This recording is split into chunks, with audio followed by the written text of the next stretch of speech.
প্রিয় স্নেহের ছাত্রছাত্রীরা, তোমরা অনেকেই রিকোয়েস্ট করেছো যে স্যার আমাদের কিছু গুরুত্বপূর্ণ প্রশ্নের লাস্ট মিনিটের আপনি যে প্রতি বছরই তো নোটস দেন, উত্তর নিয়ে আলোচনা করেন, তো এবারেও আপনি ইতিহাস সাবজেক্টটি থেকে আপনি গুরুত্বপূর্ণ প্রশ্ন এবং উত্তর সহ যদি আলোচনা করে দেন তাহলে খুবই উপকৃত হই।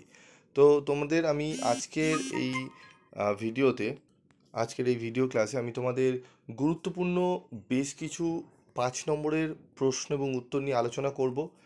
যদি এই প্রশ্নগুলো ভালো করে দেখে যাও, এমনও হতে পারে এই প্রশ্নগুলোই তোমরা প্রশ্নপত্রে গিয়ে কমন পাবে। তো কথা না বাড়িয়ে চলে আসছি মূল আলোচনায়। প্রথম প্রশ্নটি দেখে নাও, ম্যানর ব্যবস্থা বলতে কি বোঝো?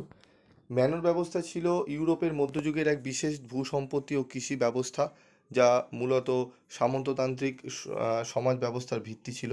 এটি মূলত পশ্চিম ইউরোপে, ঠিক আছে, আমাদের প্রচলিত ছিল। ম্যানর ব্যবস্থার মূল বৈশিষ্ট্য কী ছিল? ভূমির মালিকানা ছিল, কৃষিভিত্তিক অর্থনীতি, শ্রম ব্যবস্থা, আইন ও বিচার ব্যবস্থা, সামাজিক স্তরবিন্যাস। ম্যানর ব্যবস্থা সামন্ততান্ত্রিক সমাজের অন্যতম ভিত্তি হিসাবে কাজ করেছে, যা ইউরোপের রাজনৈতিক ও অর্থনৈতিক কাঠামোকে দীর্ঘকাল ধরে প্রভাবিত করেছে। এরপর আমরা চলে আসবো আরেকটি গুরুত্বপূর্ণ প্রশ্ন, যে প্রশ্নটি অত্যন্ত গুরুত্বপূর্ণ। কি প্রশ্ন রয়েছে সেটি আসবো আমরা। তো আরও দুটো ভাগ রয়েছে, দেখো এখানে আমাদের এটি গেল। এরপর আমাদের রয়েছে অ্যানাব্যাপটিস্ট কারা ছিলেন? অ্যানাব্যাপটিস্টরা ছিলেন 16 শতকের প্রোটেস্ট্যান্ট সরকারের একটি অংশ, যারা প্রাপ্তবয়স্কদের, ঠিক আছে, ব্যাপটিজমা এবং চার্চ ও রাষ্ট্রের পৃথকীকরণ উপরে গুরুত্ব দিয়েছিল।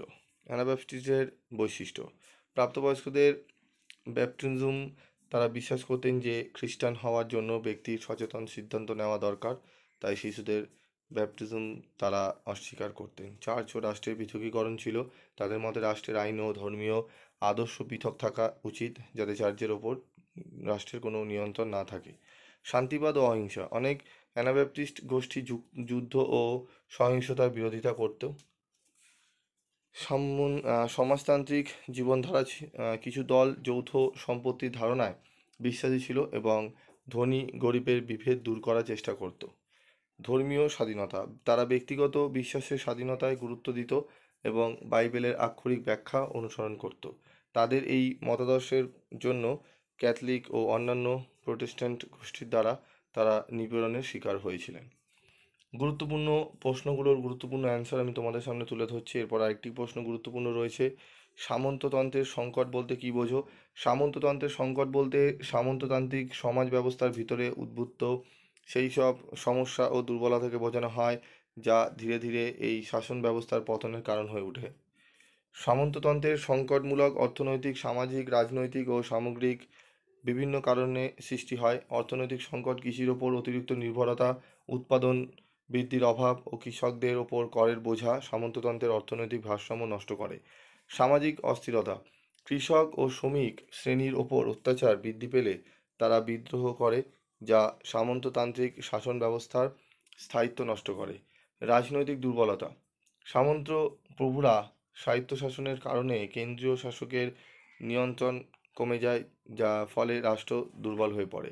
সামগ্রিক সংকট: আধুনিক যুদ্ধকৌশল ও নতুন অস্ত্রের আবির্ভাব সামন্ততান্ত্রিক বাহিনীকে অপ্রাসঙ্গিক করে তোলে। নতুন অর্থনৈতিক ব্যবস্থার উত্থান: বাণিজ্য ও নগরায়নের বিকাশের ফলে সামন্ততান্ত্রিক অর্থনীতি পিছিয়ে পড়ে, ফলে এই শাসন ব্যবস্থা টিকিয়ে রাখা কঠিন হয়ে যায়। এসব কারণে একত্রে সামন্ততন্ত্রের সংকট সৃষ্টি করে এবং ধীরে ধীরে এটি ধ্বংস হয়ে নতুন শাসন ব্যবস্থার উদ্ভব ঘটে। ইউরোপের উত্তর মানবতাবাদ বলতে কী বোঝো?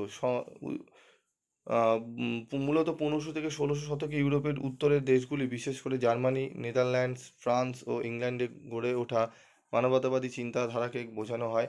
এটি ইতালীয় রেনেসাঁস মানবতাবাদের একটি শাখা, তবে এর কিছু স্বতন্ত্র বৈশিষ্ট্য রয়েছে। স্বতন্ত্র বৈশিষ্ট্যের মধ্যে রয়েছে ধর্মীয় প্রভাব, নৈতিক ও ধর্মীয় মূল্যবোধ, গুরুত্বপূর্ণ ব্যক্তিত্ব, ঠিক আছে। তারপর রয়েছে সামাজিক সংস্কার এবং শিক্ষা ও সাহিত্যের গুরুত্ব। সংক্ষেপে, উত্তর মানবতাবাদ খ্রিস্টীয় মূল্যবোধের আলোকে নৈতিক ও সামাজিক সংস্কার চেয়েছিল এবং এটি পরবর্তীকালে ইউরোপের ধর্মীয় ও রাজনৈতিক পরিবর্তনে গুরুত্বপূর্ণ ভূমিকা রাখে। তো আজকের এই ভিডিওতে আমি তোমাদের গুরুত্বপূর্ণ 4টি প্রশ্নের উত্তর নিয়ে আলোচনা করলাম। উত্তরগুলো ভালো করে তোমরা এই 4টি প্রশ্ন করবে এবং ভালো করে করে যাও এই 4টি প্রশ্ন। আশা করি তোমরা অনেকটাই উপকৃত হবে। তো আজকের মতো ভিডিওটি শেষ করছি, দেখা হচ্ছে পরবর্তী ভিডিওতে। সকলে ভালো থাকবে, সুস্থ থাকবে, এবং তোমাদের আর কোন কোন সাবজেক্টের এরকমই ইম্পর্টেন্ট কোশ্চেন এবং অ্যান্সারের ভিডিও ক্লাস লাগবে অবশ্যই তোমরা কিন্তু কমেন্ট করে জানাবে।